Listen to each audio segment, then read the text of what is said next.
Sometimes we use the stream of our pee to try and clean poop stains on the bottom of toilet bowls. Boners don't automatically mean arousal. That will never be said enough. True. Most of the time I'm not even aware of it happening. Just because we're in the shower for an abnormally long time doesn't mean we're jerking off. Guys like to have long hot showers too, you know. Yeah, it's freezing AF outside the shower. There has been times that I've tried to get out of my shower, felt the cold air from outside the curtain hit me, then proceeded to get back in and turn the water back to hot. It's like something I saw on Reddit a while back. Girls don't casually compliment guys because chances are it won't be taken as platonic. Guys tend to be complimented so rarely they assume it's not platonic. I feel like I probably butchered it from the original, but hopefully that makes sense. If you want something to happen between us, you gotta meet us halfway. If we're not making a move, we are probably doing our best to not fuck it up. When girls don't do anything and expect us to just take charge, like I got no problem long as I have some form of acknowledgement that you are down for that. Nothing equals no for me. I grew sick of guy standards when dating. Sister set me up with a number of a friend of a friend. We text off and on for a week, went on a simple coffee date, but I wasn't feeling it, so I never pursued anything after that. Apparently she was upset and wanted to hear from me again, and my sister told me what I did was rude. Why? I had no interest in seeing her again, was already 3 dates in with another girl I liked more, and who's now my wife, so clearly I made the right call. But what bugged me the most? She had my number as well and could have texted me herself if she was interested in a second date. That's not how it works. You're the guy, you text or call her. Right, which I didn't do, which should tell you and her how I felt the date went. I like hugs, you monster. I bet you like hand-holding too. Fucking degenerates SMH. We can't move our penis without closing our butthole. You just made men all over the internet clench their ass. That's power you can't buy. If our balls are itchy, we don't actually scratch them. Instead we rely on clever little pinches to the nutsack. In public, sure, but when I get home from a long day, I'll stand in the bathroom and rake my junk for like 5 straight minutes. Some days, it's my favorite part of the day. Guys also like to be walked up to and asked out. My current girlfriend, soon-to-be fiancé, asked me out. We worked at the same company, and she just came up to me and said, "Hey, just a burger, I think you and I should go get dinner tonight." I asked her who else was going, and she said, "I think it'd be nice if it was just you and me." So yay, that was pretty cool.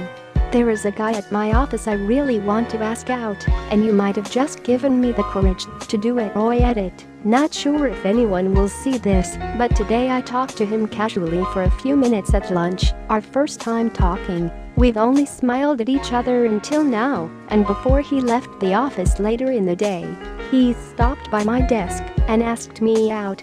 Yay. As a favor, I worked on a girl's car one time and got pretty dirty. Afterwards, she asked me if I wanted to come inside and take a shower. I told her no, because I hadn't brought any clean clothes to put on after the shower. She just kinda giggled. Yeah, us guys aren't exactly too bright when it comes to reading between the lines. How many nights have you laid awake replaying this what if in your mind? I've lost count. The witch's kiss, when your dick touches the toilet bowl while you're taking a dump. Then there's Poseidon's kiss, when the splashback touches your ass.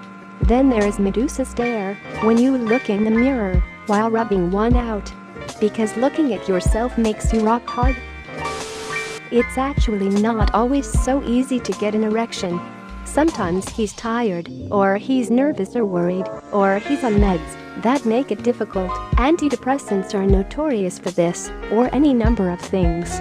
The stereotype is that men are always ready to get up and go, but this is far from true.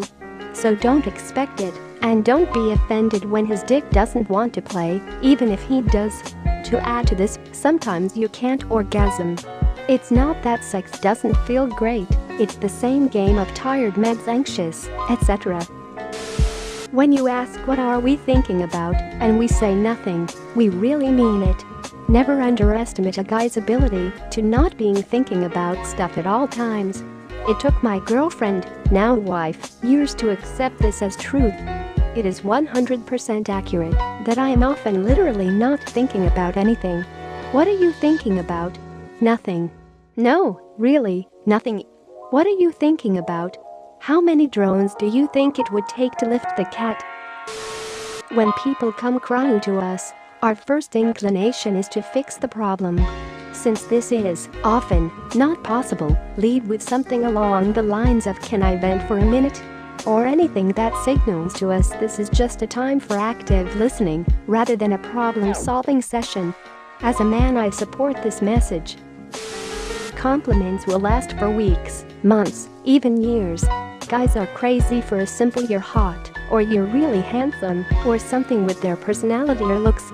I still think about the cute girl at that takeout place telling me I have nice eyes. That was a year ago. No, I'm not lonely. Why do you ask? A gay dude was once checking me out, and I still cherish the memory despite being straight. Your chances of getting what you want out of us are infinitely higher if you tell us directly. I can vouch for this. I was upset with myself for not picking up what I thought were clear hints when he responded frustrated with, "I don't understand hints, just tell me what you want, woman." He really helped me communicate better. I don't know why we grow up thinking we can't directly ask for things. I've been on the toilet for 30 minutes, but I am actually pooping. Gold edit, thanks for that. Can I trade my coins for hemorrhoid cream? This doesn't happen often, but my wife doesn't believe that one can take that long to poop. Lol. Sometimes we like to be the little spoon. If the big spoon is smaller than you, it's called a jetpack. I don't know if you just made this up, but I love it. I spent an hour or so this morning reading about fighter jets, then dozed off and dreamt that I was a pilot. Then I remembered a cool folder I had once with a T-Rex flying a fighter jet on it. I laughed out loud at that memory, and when my wife asked why, I said not to worry about it. Then I laughed again because I thought about a T-Rex trying to fit in at flight school. My wife and I are now fighting because she thinks I'm hiding something. We're really not that mysterious. Sometimes we're just laughing at a T-Rex trying to take notes on wind speed and lift. If we have a goofy hobby and you take interest in it, even the slightest, we love it. I'm a big gamer, and my wife, who also games, but not the same ones I play, will often watch what I'm doing, ask about the game, and generally take an interest. Her saying, "Oh, are you looking forward to Anthem?" is really cool, and I appreciate her interest. It's be so easy for her to pay no attention, and her doing so makes a big difference.